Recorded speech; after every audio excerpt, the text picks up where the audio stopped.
질문 두 가지를 올렸는데 하나는 이제 오늘 GV가 그 베테랑 한 편에 조인성 배우님 출연을 염두에 둔 빌드업인지 궁금하고 네, 또 하나는 선우가 그 범죄자 사냥에 빠지게 된 이유가 궁금합니다. 감사합니다. 네, 그런 생각 못했는데 우리 나가면서 한번 진지하게 얘기해 보는 게 어떤가?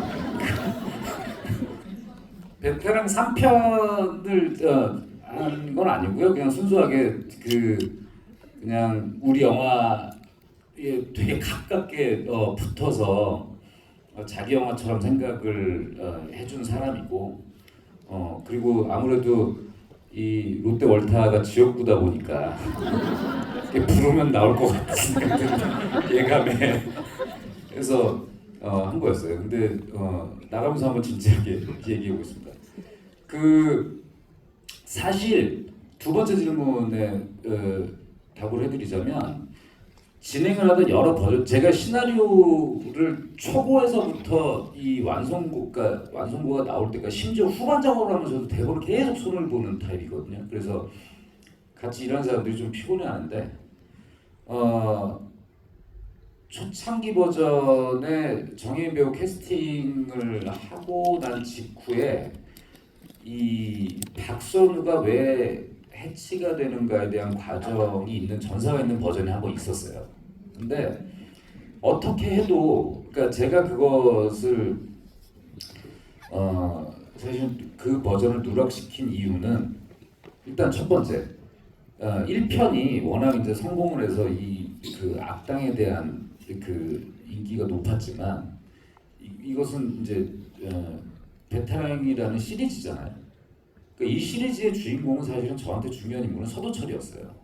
그러니까 서도철의 성장이 되게 중요했던 거고, 그러니까 서도철이 자신이 상대할 때 명확하지 않은, 자신이 명확하게 결론을 내릴 수 없는 상대를 대할 때의 그 곤란함이, 그러니까 서도철의 성장을 다루는 데 있어서 저한테 되게 중요했다고 봤고, 두 번째 이유로는 이 인물은 저는 약간 거울 같은 거라고 생각했어요. 지금 현재의 여러 가지 벌어지는 이슈들에 대해서 갖고 있는 어떤 상징으로 생각을 해서 오히려 이 인물한테 명확한 모든 답을 이 영화 안에서 줘버리면 제가 관객분들하고 이 영화를 보고 나서 안녕하세요. 관객분들하고 이렇게 제가 진짜 하고 싶어하는 이야기에 대해서 도달하는 게 오히려 더 좀 어렵지 않을까? 이 인물이 결국 주려고 하는 것은 저는 혼란인데 그냥 혼란 자체로 두는 것이 저는 의미가 있다고 생각을 해서 진행을 했죠. 그리고 이 인물은 사실은 그 해치 이 이후에 여러분 쿠키 보셨죠? 해치가 탈출한 이후의 시나리오가 존재하는데 이제 거기에서 되게 명확하게 모든 사연들이 좀 나오게 돼요. 그러니까 이 사람의 가족사가 그 1편의 아주 중요한 인물과 연결이 되어 있고 그리고 그 인물이 이 사람을 탈출시킨 거고 그래서 그로 인해서 그 베테랑 1편, 그러니까 베테랑의 외전인데 그 베테랑의 1편에 이 이야기와 연결이 돼가지고 풀어져가는 액션, 이제 진짜 액션 영화 시나리오가 존재하고 있는 상태예요. 그래서 이것이 이제 뭐 어떻게 될지 모르지만 일단 정혜인 배우하고는 얘기를 하고 있는 상태고 베테랑 3편은 지금 황정민 선배하고 대화를 나누면서 어떤 방향으로 갈지에 대해서는 지금 뭐 이야기를 나누고 가닥을 잡아가고 있는 상태인데 이거 뭐 또한 뭐 어떻게 될지 모르는 일이죠. 사람 일이. 하여튼 내부적으로는 준비를 차근차근 하고 있습니다. 저도 오디션에 한번 참가해 보려고. 그러니까 모르는 거예요. 말이 씨가 된다고. 오늘 기점이 될 수도 있어. 그래서 한 4년 후에 또 오늘 얘기할지도 몰라요. AR 24번? 네, AR 24번 분 질문해 주세요. 네, 근데 두 개를 질문해가지고 어떤 걸 모르겠는데 그 제가 그냥 혼자 망상을 해봤는데 그 우리나라의 대표적인 그 액션 영화 시리즈가 베테랑하고 범죄도시가 있잖아요. 그래서 그거를 같이 그 세계관을 같이 해서 한번 그 번외 작품으로 만드실 그런 생각은 없으신지. 일단 그 세계관이 충돌해서 안 돼요. 1편에서 아트박스 사장님이라서 그러니까 쌍둥이로 나오지 않는 한 얼마 전에 결혼식장에서 마동석 그 선배 만나가지고 막 이제 우리도 알거든요. 그 요구가 있는 걸. 그래서 아니 이럴 줄 알았으면 내가 그 파출소 직원으로 설정을 할 걸. 그리고 두 번째 이제 이게 현실적인 문제인데 이 배급사가 달라서 이 캐릭터의 소유권이 다르기 때문에 현실적으로 쉽지 않은 문제예요.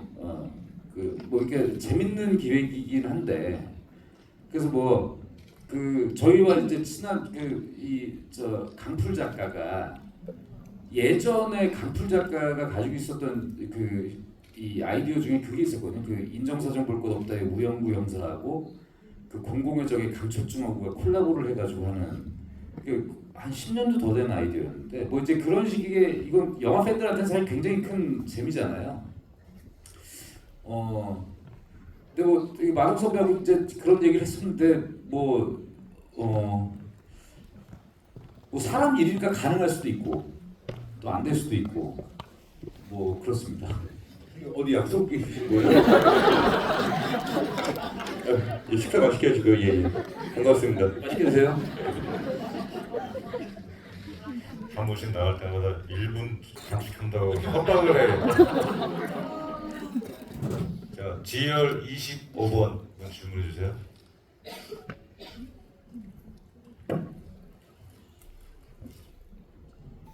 안녕하세요. 정말 너무 팬이고요. 지금 저 N차 관람하고 있는데 감독님 하나 여쭤볼 거 있는데 조인성의 팬이신지 명확하게 구분을 두분 다 우리가 리액션을 팬입니다. 정확하게 감독님 영화 다 봤고요. 감사합니다. 네, 조인성 배우님도 팬입니다. 먼저 감독님께 하나 여쭤볼 거는 이제 배우님들 이제 인터뷰 같은 거 봤을 때는 가장 어려웠던 점이 뭐 옥상에서 비 오는 그 되게 춥고 힘들었다고 했는데 촬영하시면서 뒤에 보시면서 가장 힘들었던 뭔가 가장 애쓰셨던 그런 씬은 어떤 건지 궁금하고요. 하나는 조인성 배우님께 궁금한 건데 그 전에 이제 배우님들 도와드린다고 MT 간다는 걸 기사에서 저도 봤었거든요. 가서 어떤 재밌는 에피소드가 있었는지 좀 자세히 풀어주셨으면 감사하겠습니다. 저는 아까 말씀드렸던 것처럼 이제 그 얘기가 전부고요. 뭐 정민이 형이랑 오랜만에 뭐 수다 떨고 뭐 그렇게 했던 기억밖에 없습니다. 뭐 고기 왼쪽 주워 먹고요. 네. 고기 맛있더라고요. 네. 오히려 육체적으로 기술적으로 이렇게 막 손길이 많은 거는 그런 액션 장면들이 좀 힘들긴 하죠. 이렇게 남산 이런 거 실제로 여러분들 남산 가보시면 거기 텅 비어 있잖아요. 근데 거기에 한 3,400명의 사람들을 이제 하고 거기서 질서를 만들어내고 실제 그렇게 사용되는 것처럼 뭔가를 하고 또 안전장치들을 하고 그다음에 그 옥상도 실제로 옥상이 요즘 건물들이 배수 설비들이 잘 돼 있어가지고 물이 그렇게 차량차량 안 쌓이거든요. 그러니까 물을 그 막으려고 또 막 그 배수구들을 막고 뭐 하고 또 제작부들은 촬영 끝나면 그 물을 또 다 빼고 주변에 뭐 이제 그런 아주 뭐 잔손길들은 많이 가는데 액션 장면들은 오히려 그 향해야 되는 목표 지점이 또렷하고 명확해서 가는 길이 힘들더라도 뭔가 이렇게 더 헷갈리는 건 덜 헷갈리거든요. 그냥 가면 되니까. 누가 누굴 때린다, 맞는다, 부른다, 뭐 한다 이런 행위를 명확하게 포착을 해주면 되니까. 근데 눈에 보이지 않는 것들을 관객들한테 정확하게 전달해야 되는 것들.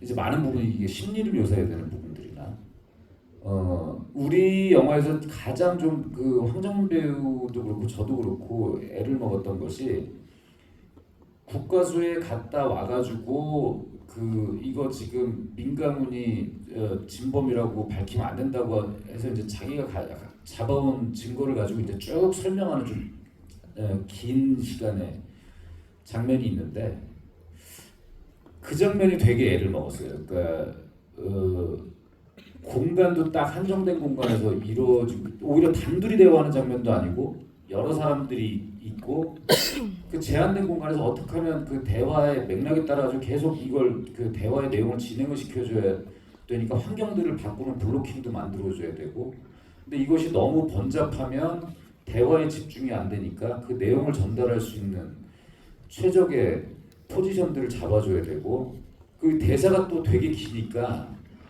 그 황정민 선배님이 스타일이 어떤 스타일이냐면 현장에 어쩔 때는 스태프들보다 더 빨리 올 때가 있어요. 그러니까 현장에 가장 먼저 와서 아침부터 막 현장을 다 점검하고 자기가 해야 될 거 준비하고 막 아침부터 이러는데 이 양반 이제 나이가 드니까 배터리가 금방 나가. 그래가지고 그리고 막 주변에 막 그 상대 동료들 대사 뭐 세팅 이거 다 신경 쓰느라고 자기 대사 외울 타이밍이 없어가지고 자기 대사 깜빡깜빡하게 해요. 그러니까 대사 분량도 많고 그게 전환을 이루어주는 되게 중요한 장면이라는 그 압박이 또 본인한테 작용을 해서 제가 기억하는 베테랑 2편은 저한테는 그 장면이 되게 힘들었어요. 그러니까 그 장면이 설득이 돼야 이제 그 박선우를 쫓아서 가는 게 되니까 이 장면을 어떻게 하면 재밌게 찍을 수 있지, 어떻게 하면 명확하게 전달할 수 있지, 뭐 이런 것들이 있어서 오히려 뭐 그 코미디를 발생시키거나 액션을 하거나 무섭게 만들거나 이런 것들은 그냥 목표 방향이 있으니까 레퍼런스들도 많이 있고 가는데 그렇습니다. H열 14번 관객분 질문해 주세요.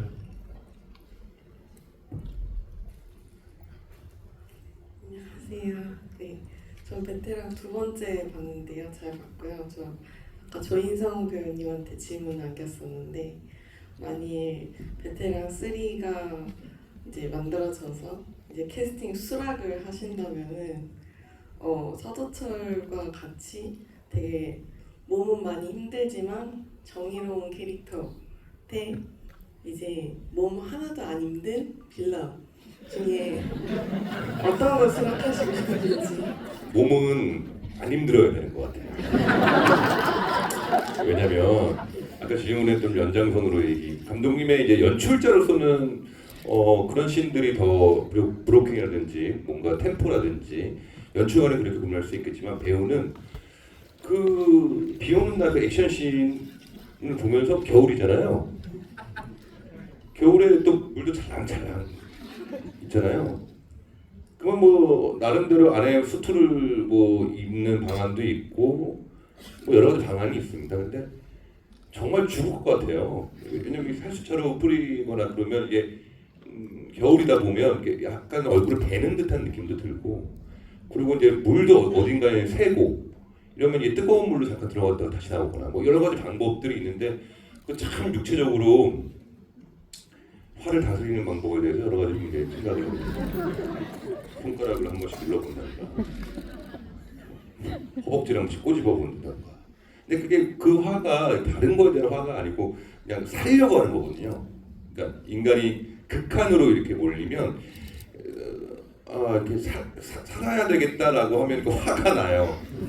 감독님한테 화가 나는 게 아니라 뭐 그래서 이제 그런 장면을 보면서 와 정말 다들 화가 많이 나 있었겠다 뭐 이러면서 봤던 기억 들고 그런 면을 봤을 때 네 몸 힘들지 않은 캐릭터가 최고입니다. 제가 이제 수년 동안 지켜본 조인성이라는 배우는 말은 이렇게 하지만 그런 환경이 눈앞에 펼쳐지면 자수할 수도 있어요. 자기가 사표를 쓰고 형사면 사표 쓰거나 법인이면 자수할 수 있어요. 네, B열의 19번 관객분 질문해 주십시오. B열의 이성희 삼촌 잘생겼어요. 모르겠어요. 고맙습니다. 질문 끝났어요? 계속 이 외모를 유지하기 위해서 마스크팩도 계속 붙이고 피부과도 열심히 다니는 그런 배우가 되도록 노력하겠습니다.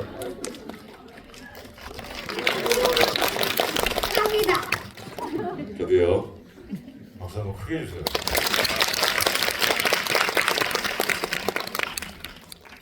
자, 질문 끝난 거죠? 한 번 더? 오케이. H2번 관객분 질문해 주세요.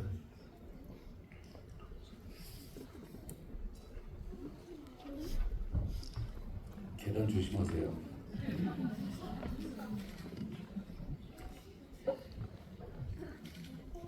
H2번 저쪽.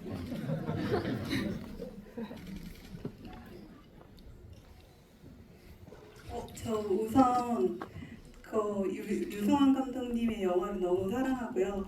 저는 조인성 배우님의 질문은 조인성한테 하셔야 돼요. 괜찮아요.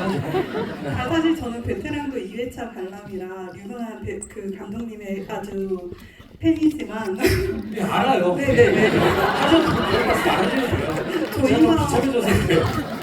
네, 조인성 배우님의 아주 오랜 팬이라 사실 질문은 조인성 배우님께 드렸는데요. 좋습니다. 예. 너무 떨려가지고 죄송합니다. 천천히 하셔도 돼요. 제가 질문 드렸던 내용은 만약에 베테랑에 참여를 하신다면 굉장히 탐났던 배역이 있는지 궁금했습니다. 근데 저는 개인적으로는 이번 2에서는 안도현 배우님의 캐릭터가 잠깐이지만 굉장히 인상적이었거든요. 그래서 그런 역할로도 참여하실 의향이 있으신지. 아유, 왜 그러세요? 그럼 보현이니까 실제로 보현이는 복싱 선수였어요. 체육 고등학교를 나왔고, 메달이 있을 정도로 엄청난 친구고요. 저는 이제 무릎 수술도 하고 허리도 안 좋아서 그런 역할 하면 이제 사고가 나니까 글쎄요, 베테랑2 너무 재밌게 봤지만 제가 할 수 있는 역할은 없는 것 같아요.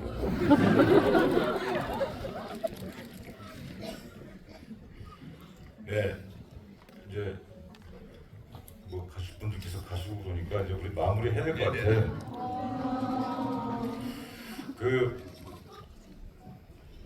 결국 마지막 장면을 얘기 안 할 수가 없는데 저는 그 장면 아주 좋았는데 그 주인공이 굉장히 고생을 하고 들어왔는데 그 유승환식 치하의 방식이라고 생각해요. 그 주인공에 대한 그 나까지 이런 말 한마디도 안 하고 근데 그 주인공은 그 순간에 또 통절한 자기 반성도 하고 근데 짜다라는 반응 가지고 그 주인공과 그 가족이 치하를 하는 그 장면 보고 와 감동 많이 들었다 저는 이렇게 생각했어요. 그게 유승환식 인사법이다라고 저는 생각을 하는데 그런 정서를 한국 영화에서 오랜만에 보는 거 아닌가 이런 생각이 들고 그래서 하여튼 유승환 감독이 굉장히 꾸준히 영화를 찍고 있잖아요. 거의 2년에 한 편꼴로 저는 딱 이 페이스를 계속 찍어서 계속 그 좋은 그 기록을 계속 남겼으면 하는 마지막 덕담을 건네면서 두 분의 마지막 멘트를 듣겠습니다. 예, 저도 말씀해주신 것처럼 그 라면 먹는 게 참 인상 깊었고 그냥 저는 라면을 끓이는 사람으로서 왜 라면을 그렇게밖에 못 끓였을까? 물 양을 그거 잘 나와 있는데 뒷면 딱 보면 그렇게 하시지 왜 그랬을까? 뭐 라면 끓이는 사람으로서 저는 좀 봤고요. 오늘 어쨌든 여러분들과 만나게 돼서 오늘 반가웠고 또 여러 가지 또 현장의 에피소드를 또 느낄 수 있는 또 그런 대화의 시간이 아니었나 싶습니다. 이렇게 늦은 시간까지 베테랑 사랑하는 마음으로 이렇게 앉아주셔서 너무나 감사드리고요. 뭐 나중에 또 감독님과 저희가 또 GV를 할 수 있는 뭐 시간이 있다면 그때는 좀 더 웃길 수 있는 그런 배우로 거듭나도록 노력하겠습니다. 아무튼 만나서 너무 반갑습니다. 라면 황선배가 직접 끓인 건데 알면 큰일 나겠다. 마무리하기 전에 지금 마지막 장면을 말씀해 주셔서 그 제가 굳이 왜 그렇게까지 갔냐면 저한테 중요한 것은 1편을 만들고 나서 제 예상을 우리 모두가 예상했던 것보다 훨씬 큰 성공을 거둬서 그 성공이 어느 순간 좋으면서 되게 무서워지기 시작을 했어요. 이게 저희가 사실 목표했던 박스오피스 성적은 400만 정도의 관객이 저의 목표였었거든요. 근데 그것이 거의 3배를 넘는 훨씬 뛰어넘는 수치를 기록하면서 이게 사회적인 현상이 되니까 그리고 실제 어떤 사건 뭐 뉴스 자료 화면에서 뭐 베테랑의 대사들 인용해서 자막을 쓰고 베테랑에 있었던 장면들이 짤로 막 돌면서 실제 사회에서 벌어지고 있는 일들의 어떤 요즘 흔히 말하는 뭐 이렇게 사이다 같은 효과를 주는 것들 막 이것이 확산이 되고 시간이 계속 쌓이면서 제가 2편을 쉽게 못 만들었던 것이 그런 거였거든요. 그러니까 처음에 만들 때는 그냥 제 안에 있었던 어떤 이 사회에서 발생하는 것들에 대한 화가 영화에서라도 내가 이걸 복수를 해서 막 통쾌하게 해결해봐야지 했는데 실제 사실 영화를 만들고 나서 그 영화는 대한민국에서 대통령을 투표해서 뽑는 숫자보다 많은 숫자가 이 영화를 보고 재밌다고 했지만 실제 그런 일들은 계속 반복해서 벌어지고 있거든요. 자, 그럼 이건 무엇인가? 우리가 한번 체했을 때 뭐 사이다 마셔서 트림 한번 뭐 해서 이게 채기가 사라지면 좋은데 이 채기가 가라앉지 않았는데 또 사이다를 마시면 이 위만 버리는 거잖아요. 그럼 손을 따든지 병원을 가든지 뭐 해야 되는데 그 불편함들이 계속 남아서 이게 정의를 부르짖는 것이 과연 이 정의가 그렇다면 명확하게 규명이 되어진 건가? 우리는 다 각자의 정의 안에서 지금 미국 대선만 보더라도 해리스의 정의가 있고 트럼프의 정의가 있잖아요. 다 각자 정의를 부르짖는데, 그러니까 조금 위험한 선택이긴 했지만, 그럼 어쩜 우리 각자 안에 갇혀 있는 정의 안에서 오히려 더 많은 갈등들이 일어나고 있는 건 아닌가라는 이야기를 해보고 싶었어요. 그러면서 서도철이 1편에서 아무렇지도 않게 이 폭력을 행사하고 심지어 1편을 보면 서도철 형사는 그 사건을 조작도 하거든요. 자기가 이렇게 막 맞은 것처럼 이렇게 파이프에다 피를 묻혀서 자기가 자해해서 막 하는데 웃기잖아요. 근데 사실 보면 우리가 볼 때 사건을 조작하는 거란 말이에요. 법의 집행자가. 근데 이런 것들을 제가 막 극장에서 관객들이 재밌게 보게 만들어 놓고 그 부채감이 계속 쌓였었어요. 그래서 속편을 만들게 되면 조금 더 달라야 되겠다. 그러니까 이 서도철이 어떻게 해서든 성장하는 모습까지를 도달을 해야 오히려 그러니까 박선우, 해치라는 역할은 이 서도철을 이 성장시킬 수 있는 동력으로서 작용을 시키고 그래서 마지막에 저에게 되게 중요했던 것은 서도철이 수갑을 채우면서 그러니까 조서로 네가 왜 그랬는지를 증명을 하겠다라고 얘기를 하잖아요. 저한테 그 순간이 되게 중요했고 그러니까 원칙을 지키는 전문가의 모습 그리고 마지막에 다음 세대에게 사과할 줄 아는 어른의 모습이 그러니까 저 개인적으로 만든 사람으로서 되게 중요했어요. 그러니까 그런 사람들이 얼마나 귀한가라는 것에 대해서 우리 모두 다 원칙에 대해서 얘기하고 하지만 그것을 못 지키는 것을 너무 많이 보잖아요. 그렇기 때문에 이 자리를 빌어서 제가 아마도 뭐 이런 얘기를 할 수 있는 거의 마지막 자리일 것 같은데 그런 의도를 가지고 뭐 만들었다는 말씀드리고 오늘 진행해 주시고 마지막 멘트는 내가 할게. 지금 기다리고 분께 감사드린다는 말씀을 드리면서 이 관객 여러분들께도 감사드립니다. 말 진짜 잘하네. 오늘 진짜 말 잘하시는데. 우리 베테랑한테 너무 좋은 영화라고 느껴지지 않습니까? 네. 요즘 약간 힘든 거 아시죠? 저희 인터넷 안 보고 있대. 그러니까 널리 퍼뜨려 주세요. 베테랑2는 아주 잘 만든 좋은 영화입니다.